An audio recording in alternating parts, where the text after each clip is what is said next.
Meus irmãos em Cristo, a paz do Senhor Jesus. Amém. Podem tomar os vossos assentos, queridos. Hinos já foram entoados, palavra abençoada através do louvor. Com certeza, se acabasse aqui o culto, nós já estaríamos abençoados. Mas o Senhor ainda tem mais um pouco para nós. Amém. O Senhor ainda tem muito mais para nós. Você já ouviu falar que Paulo, ele escreveu um evangelho? O Evangelho de Paulo é a carta aos Romanos, capítulo 8, a partir do versículo 1. Enquanto os 4 evangelistas, Mateus, Marcos, Lucas e João, eles relatavam um reino físico, um reino onde o Cristo, o Messias, ia trabalhar, Paulo, ele descreve nessa carta os aspectos espirituais de cada indivíduo. Está aqui a forma, o viver cristão. É isso que o Paulo quer nos ensinar nessa noite. Quero repetir, na verdade, aquilo que muitos hinos já pré-anunciaram a mensagem da cruz. Levante a tua cabeça, porque não há motivos de ficar prostrado. Não há razão, meus queridos, para ficarmos tristes na presença desse Deus que é lindo. Não há por que ficar perplexo, abatido, porque você tem um Senhor que tudo pode. Aleluia. Levante a tua cabeça, como já foi cantado, entoado ao Senhor, não importa o que você fez ou o que você faz, o importante é o que Cristo fez na cruz do Calvário. E é sobre a cruz do Calvário que eu quero também falar nessa noite. Carta de Paulo aos Romanos, capítulo 8, a partir do versículo 1. Agradeço pela oportunidade, para mim é um privilégio poder estar como pregoeiro do Evangelho aqui nessa noite. Que o Senhor, o Espírito Santo, abençoe o pastor dessa igreja, assim como todo o corpo de obreiros que estão envolvidos direta ou indiretamente nessa obra. Ao dirigente dos jovens, a todos aqueles que cooperaram e estão cooperando, fica aí o apelo ao Espírito Santo que vos agracie. Portanto, agora, nenhuma condenação há para os que estão em Cristo Jesus, que não andam segundo a carne, mas segundo o Espírito. Porque a lei do Espírito de vida em Cristo Jesus me livrou da lei do pecado e da morte. Porquanto que era impossível a lei, visto como estava enferma pela carne, Deus, enviando o seu Filho em semelhança de carne do pecado, pelo pecado condenou o pecado na morte. Para que a justiça da lei se cumprisse em nós, que nós andássemos segundo a carne, para que nós não andássemos segundo a carne, mas segundo o Espírito. Porque os que são segundo a carne inclinam-se para as coisas da carne, mas os que são segundo o Espírito para as coisas do Espírito. E o que o Espírito diz à igreja é: levanta a tua cabeça, porque hoje é salvação. Amém. Levante a tua cabeça, porque resplandece a tua luz. E o apóstolo Paulo, para chegar a essa conclusão, ele precisou enfrentar muitas coisas. Uma das barreiras que ele precisou enfrentar foi o judaísmo. Quando eu falo de judaísmo, eu estou falando da religião mais eminente que houve no nosso mundo. O apóstolo Paulo, ele escreve aos Romanos, e essa carta aos Romanos é uma carta como se fosse escrita dentro de um tribunal. O apóstolo Paulo, ele está defendendo a causa dos gentios como se nunca antes houvesse alguém que o defendesse. O apóstolo Paulo, ele está ali como se fosse um advogado diante de um juiz ou diante de um soberano, defendendo, para ser mais exato, a mim e a você nessa noite. Ele está comprando a nossa briga, sendo usado pelo Espírito Santo. E uma das coisas que o apóstolo Paulo, ele diz que vai mexer com o coração dos judeus, meus queridos, é aquilo que está no capítulo 6 e versículo 14. Porque o pecado não terá domínio sobre vós, pois não estáis debaixo da lei, mas estáis debaixo da graça. Com isso, o apóstolo Paulo, ele está mexendo com a cabeça daqueles judeus. Ele está fazendo com que aqueles judeus ficassem perplexos. Como assim já não estamos mais debaixo da lei? Como assim o pecado já não há mais poder sobre nós? O apóstolo Paulo, para explicar isso para os judeus, para explicar isso para os gentios que estavam em Roma, ele começa então, do capítulo 1 ao capítulo 5, usar os pais da fé, dos grandes homens. No capítulo 3 você vai encontrar o relato dele falando como que foi que Abraão, o grande homem de Deus, ele alcançou a justificação. Não foi pelas obras de Abraão. Enquanto Abraão estava insistindo com Agar, insistindo com o seu outro filho que não era Isaac, quando ele entende o pacto que Deus queria fazer com ele, quando ele entende a mensagem divina, que é o esperar o milagre, ele espera o milagre, Isaac nasce, e aí Deus fala: Abraão, você aprendeu a lição. Meu trabalhar não é com as obras, é com a fé. Eu te chamo para ser o pai da fé dessa nação. Faça um pacto comigo, Abraão. Corta a carne. Esse cortar a carne, meus irmãos, nada mais do que é cortar as nossas obras. Todo qualquer tipo de justificativo que chegamos diante de Deus, não se trata de obras. E Abraão foi considerado o pai da fé. E o apóstolo Paulo, no capítulo 5, ele vai falar de Adão. Como foi que esse pecado, que foi tirano até Jesus, ele reinou? Como é que foi que esse pecado ele entrou? Ele começa a falar do primeiro homem, Adão, e começa a falar que nós, a nossa primeira natureza, o primeiro homem que há dentro de nós, é fruto do conhecimento, é fruto da consciência do bem e do mal. Naquele jardim onde Adão, ele andava juntamente com Eva, tinha duas árvores: a do conhecimento do bem e do mal, e tinha a árvore da vida. Se o homem comesse da árvore da vida, ele não morreria, viveria eternamente. Se ele comesse da árvore do conhecimento do bem e do mal, ele morreria e certamente teria que pagar e viver segundo a sua consciência. Diz a Bíblia que aquele homem, Adão, ele come dessa árvore do conhecimento do bem e do mal. Assim, quando ele comeu a árvore do conhecimento do bem e do mal, Deus retira daquele jardim a árvore da vida e aguarda em um certo lugar. Daquele momento em diante, até Jesus, o homem ele passa a andar segundo a sua consciência. O homem ele passa a andar segundo aquilo que é certo e o que é errado. O apóstolo Paulo ele está mostrando isso para os judeus, ele está começando a fazer aquilo que nós chamamos de teologia cristã.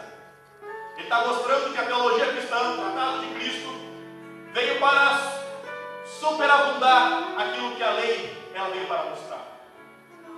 Quero trazer um título da mensagem. O título é: quando eu olho para o espelho da tua palavra, eu consigo encontrar quem tu és e a forma que tu me amas. E o apóstolo Paulo está com esse espelho nas mãos. Ele está com esse espelho, o espelho da palavra. Ele está como melhor do que ninguém. Até mesmo porque ele era judeu, da linhagem dos fariseus. Era filósofo da linhagem de Gamaliel. Então ele sabia tudo de pensamento humano e conhecia a Bíblia melhor do que ninguém. O apóstolo Paulo ele está fazendo essa teologia, mostrando aos judeus aquilo que é a fé e a crença deles estavam baseadas. Ele começa a falar: meus irmãos, quando eu leio as Escrituras, eu vejo que a mim, o meu primeiro homem, o meu primeiro ser, foi me dado uma sentença, e essa sentença é a sentença de morte. Quando eu olho para cima e olho para mim, eu vejo que existe um soberano. E esse soberano ainda não é Cristo. Esse soberano ele está desde Adão operando em nosso meio. Esse soberano se chama pecado. E esse pecado ele está reinando de mar a mar. Esse pecado tem levado geração em geração. Esse pecado, esse Senhor soberano, tem levado muitos à falência, à decadência.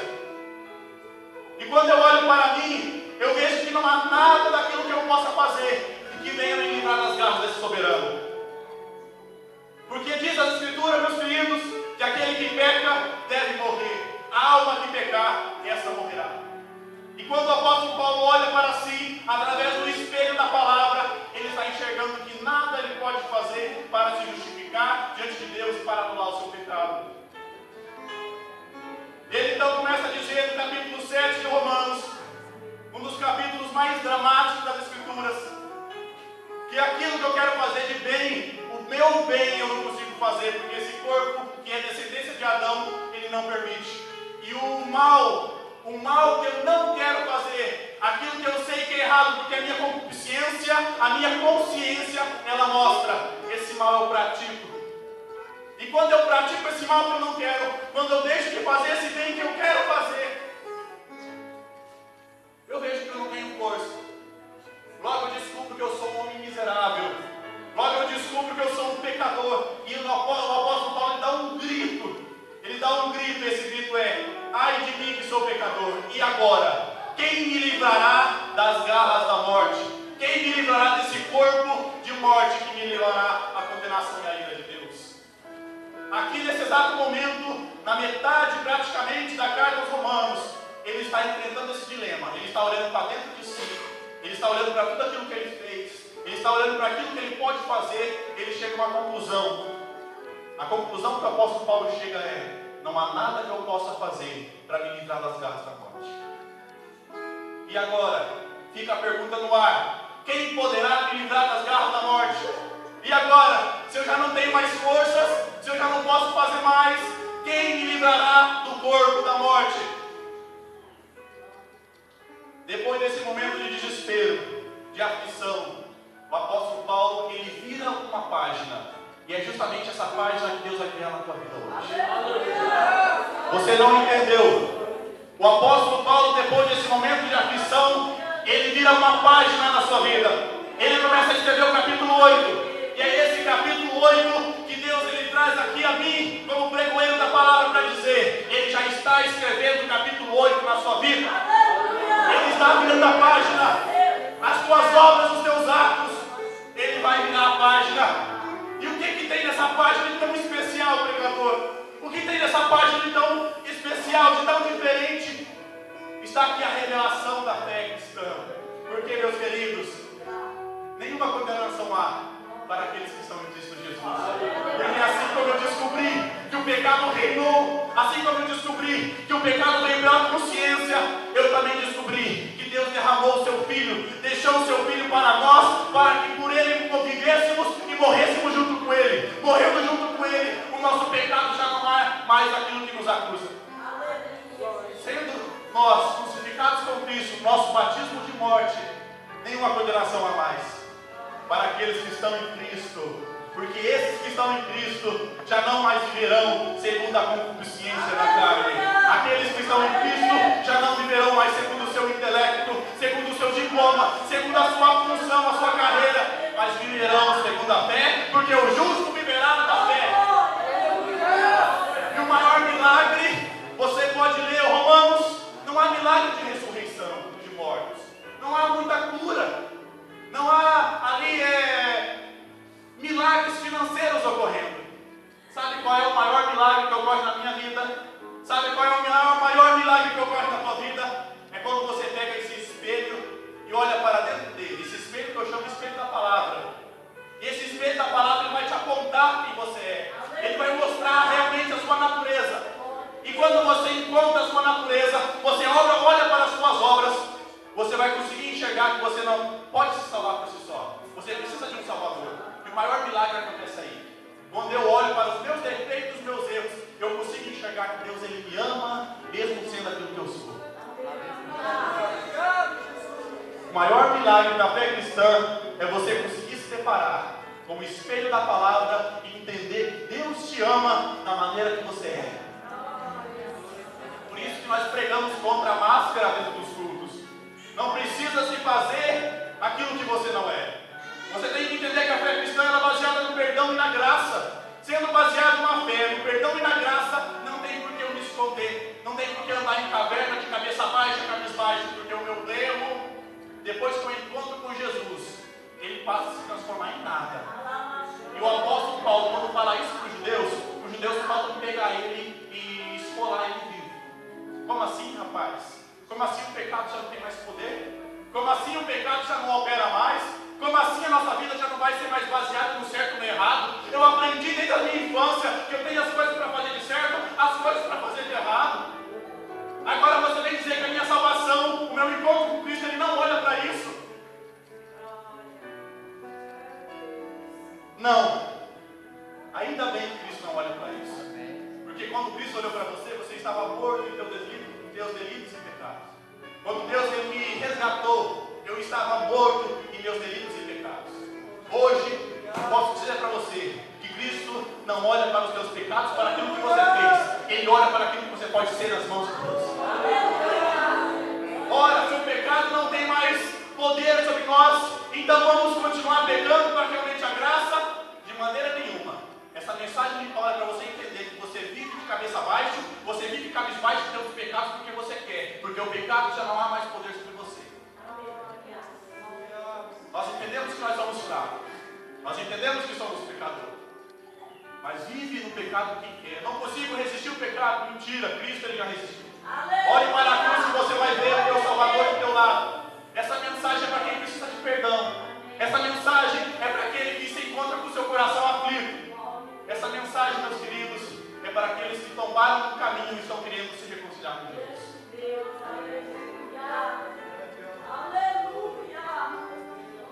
depois do apóstolo Paulo, ele mostrar que pelo espelho da palavra, nós somos resgatados, porque o soberano, ele foi derrubado.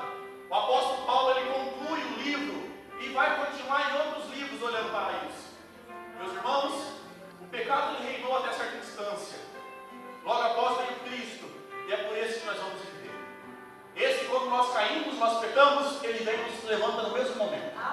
E aquilo que Satanás não quer que você saiba, é que você já está perdoado. O que Satanás não quer que você saiba, é que existe um Cristo superior a qualquer tipo de erro e delito que nós fazemos. E aquilo que eu ensino, aquilo que eu tento passar para a igreja ou em qualquer lugar que eu vou, é que o único pecado que nos condena é a falta de fé. É quando você pensa que não há mais jeito do seu pecado. Aí você está cometendo um erro gravíssimo. Esse erro vai te levar ao inferno rapidamente. Logo, se acreditamos que Ele é poderoso para nos livrar, se acreditamos que Ele é poderoso para nos salvar, não tem por que andar prostrado, caído ou com vergonha. Porque Cristo é a nossa bandeira, e essa bandeira ela foi cravada no alto da cruz. Paulo, quando ele está escrevendo a carta aos Romanos, ele está se lembrando do Evangelho. E lembrando-se do Evangelho, ele está escrevendo o seu Evangelho. Aleluia. Ele se lembrou de um certo homem chamado Barrabás, que depois de ter passado uma vida em pecado, estava num cárcere privado, esperando o momento de condenação. Só que numa hora, sem esperar, chega a notícia: Barrabás, você está livre. Barrabás, a tua sentença de morte ela foi rasgada. Barrabás, você não merecia, nós sabemos disso. Nós estávamos te esperando para te matar. Mas houve um aí chamado Nazareno, o Cristo vivo, aquele que escreveram lá na cruz, o Rei dos Judeus. Ele pagou a tua dívida. Aleluia. E pelo povo clamar a você, pedindo para que você venha ser solto, e crucificaram ele. Hoje as portas desse cárcere se abrem. Você está livre, Barrabás. Aleluia. Eu imagino a alegria daquele homem, depois de ter recebido a sentença. Ele só estava esperando o próximo. O próximo a ser crucificado seria ele. Paulo também está lembrando de uma mulher. Essa mulher ela é trazida pelos cabelos diante de Jesus. Ela foi pega num ato de adultério, na hora do pecado. Não tinha como falar que não. Foi no flagra. Pegam aquela mulher, lança aos pés de Jesus. Fala: Jesus, a nossa religião nos ensinou do certo e do errado. Existem princípios de bem e mal a ser praticado. E essa mulher, ela pecou, ela rompeu com os nossos princípios. E o próprio princípio do certo e errado fala que nós devemos apedrejar até a morte. E aquele que não taca a pedra é cúmplice do pecado dela. Paulo está se lembrando disso. Aquela mulher, então, depois de que se encontrou com Cristo, Jesus olha para ela, resumindo a história, depois que aqueles homens reconhecem que todos têm pecado. Quem não tem pecado, que atira a primeira pedra. Deixam as pedras e vão embora, porque ninguém era digno de tacar a pedra no ser humano. Aquele homem, então, Jesus olha para aquela mulher e fala: mulher, aonde estão os teus acusadores? Aonde está o teu erro? Aonde está a tua falha? Veja, eu não te condenei, eu não te condeno. A minha mensagem é diferente desses hipócritas. A minha mensagem é diferente desses falsos, desses filhos de Satanás, dessas raças de víboras. A minha mensagem é: vá e não peques mais. Aleluia! A minha mensagem é: você tem vida nova. A minha mensagem é: eu te trago esperança de vida. Vai. Só quem pode ir é quem tem vida. Quem recebe vida vai. Quem recebe vida não estaciona. Quem recebe vida não para. Vai e não peques mais. Paulo também está escrevendo o seu evangelho. Ele vê a cena de um filho saindo da casa do pai. Ele vê aquele menino depois de recusado daquilo que Deus fez por ele, aquilo que a igreja fez por ele, o amor que ele recebeu, ele não quer mais. Ele é iludido pelo mundo. Ele sai da casa do pai.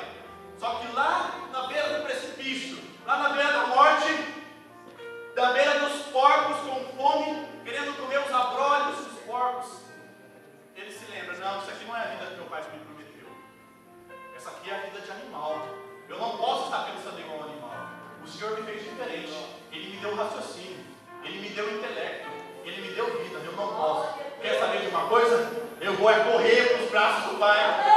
Porque na casa do meu Pai há pão com abundância. Eu quero resumir: um pão com abundância é o Cristo que está todos os dias para nós alimentarmos dele. Paulo ele se lembra também que os coletores de impostos não eram bem vistos pela sociedade. Era uma profissão indigna, rejeitada pelos romanos e pelos gregos. De repente, Jesus está numa carreata, conjunto com alguns outros discípulos, olha para o cobrador de impostos. Ao invés dele acusar aquele homem, falar: ô seu ladrão, seu corrupto, seu mensalão, Jesus não fala nada disso. Jesus fala: ei, você aí, Levi, vou te chamar agora de Mateus, pode ser? Vem e segue. Jesus, mas eu, como coletor de impostos, com certeza no meu trabalho eu defraudei alguém. Com certeza. Jesus fala: vem e segue. Para Pedro, Jesus fala: vem, eu vou te fazer pescador de homens. E Paulo, ele está escrevendo esse evangelho com essa característica: de levantar aquele que está caído, levantar aquele que pecou, aquele que errou, aquele que pensa que está guardado para si um balde de pedra para ser atacado em luz. Na verdade, isso hoje já foi eliminado da tua história. A nova página é: nenhuma condenação há para aqueles que se encontraram em Jesus. Aqueles que estão com Cristo, nova criatura é. As coisas velhas se passaram e tudo se fez novo. Porque um novo céu e uma nova terra está preparado para nós, uma nova vida. Aquele que vive em Cristo, ele vive uma nova vida. E essa vida, ele não vive segundo a culpa. Ele lança fora o medo, ele lança fora a ganância, ele lança fora a depressão, ele lança fora a preocupação, ele lança fora o olhar de acusação. E o Evangelho é aquilo que nos ensina, meus irmãos, tanto a ser perdoado como a perdoar. E hoje é noite de liberar perdão. Hoje é noite de se encontrar com o Pai e de pedir ao Pai: Pai, perdoa porque eu pequei contra ti. Paulo ele está lendo e está escrevendo o capítulo e fala: Deus olhou do céu e não viu um justo sequer. Todos pecaram e todos estão destituídos. Mas o Cristo ele resgatou e pagou o preço por todos. Isso envolve um ato de fé.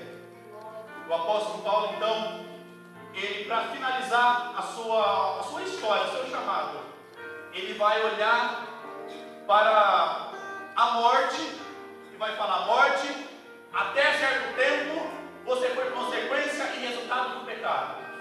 Hoje eu olho para você e vejo que você é tão fraca e caída. Hoje eu vejo que você não tem mais força, porque a vida de Deus, ela superabundou a tua força. Eu vejo que você foi esmagado na cruz. Eu vejo que você já não há mais poder.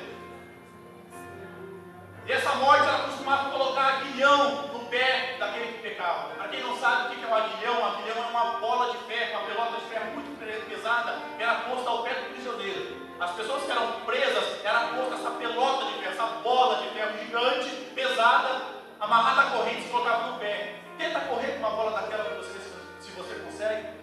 Vê se há possibilidade de pular um muro com aquilo. Se lança no mar para você ver o que acontece contigo. Com aquela coisa feia, horrorosa, preta, lançada ali aos teus pés. O apóstolo Paulo ele olha para a morte e fala: morte, aonde é que está o teu aguilhão? Aonde é que está essa coisa terrível? Aonde é que está a tua força? Onde é que está aquilo que traga a vida do homem? Ó morte, eu vi que tu foi tragado. E sobre aqueles que aceitam a Cristo, que andam a Cristo, ele anda como um pássaro livre, leve e solto. Existem duas leis. Eu posso explicar facilmente para os irmãos, comparando com a lei de Newton, a lei da gravidade. A lei da gravidade diz que tudo aquilo que sobe e desce, aquilo que você lança, ele tem que cair. Tudo aquilo que é mais pesado do que o ar, se você lançar, tem que cair. Porém, meus queridos, se você fizer ciência, você vai ver que o pássaro, ele é mais pesado do que o ar. Mas quando você lança um pássaro, porque é uma vida, ele sai voando, batendo as asas, ele não volta mais. Porque assim é a nova lei. A primeira lei, a lei de Adão, do pecado, ela falava que se você fizer, você tem que pagar. A lei da vida diz: você faz e Cristo ele paga. Ele preferiu morrer do que ficar sem você. Eu quero que você se coloque de pé nessa noite. E essa mensagem é para você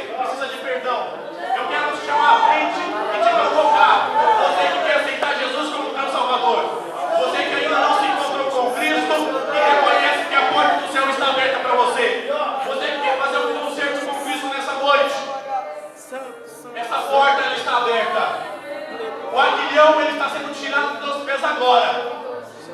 A força do mal que te impede, a vergonha do inferno não vai ser tirada. Hoje a alegria e a salvação para a tua vida. Hoje os anjos do céu fazem festa, porque chegou o dia de você se encontrar com o Pai. O convite já está selado. Cadê você, meu amigo, meu irmão? Que quem sabe estacionando a fé. Hoje é teu dia e a tua hora.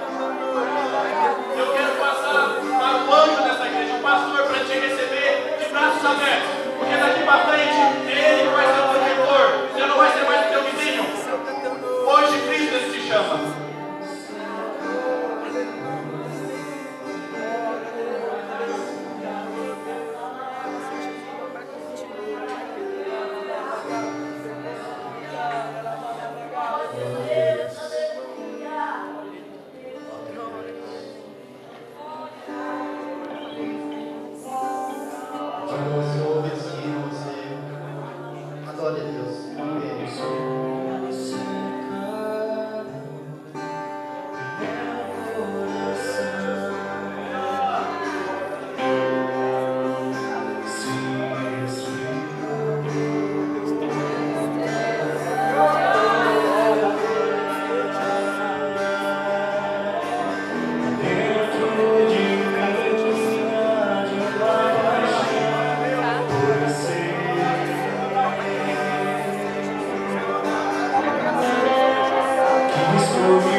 Aleluia.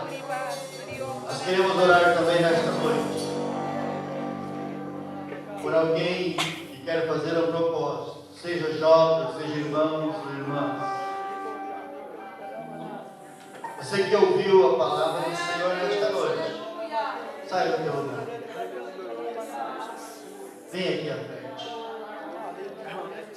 Você que a partir de hoje quer viver uma nova vida na presença de Deus. Essa vida de fracasso que até hoje imperou sobre você. Essa vida de dificuldade para fazer algo para Deus, que operou sobre você até aqui. Mas hoje o Senhor quer te amar. Vem em nome de Jesus. Venha em nome de Jesus. Namaste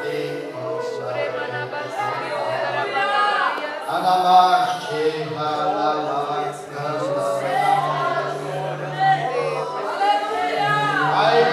Namaste